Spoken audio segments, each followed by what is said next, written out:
চিরসবুজ বাগান যেন স্বপ্নের আঁকা ছবি, সবুজ পাতার মধুর হাসি, বাতাসে খুশির গীতে, নরম ঘাসের বিছানাতে শিশির ঝড়ে ভরে, পাখির ডাকে ঘুম ভাঙে, হৃদয় জাগে চড়ে।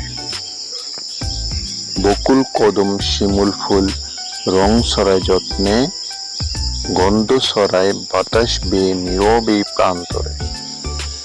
মৌমাছিরা গুনগুনিয়ে বলে সুখের কথা, প্রকৃতির এই প্রেমময়তা মনে জাগায় ব্যথা। ছায়া দেয় যে বট গাছটা শত বছর ধরে, তলায় বসে কত গল্প হাসি মিশে সুরে। একটু শান্তি খুঁজে যখন কোলাহলে ক্লান্ত, চিরসবুজ বাগান তখন বুক রাখে সন্তান্ত।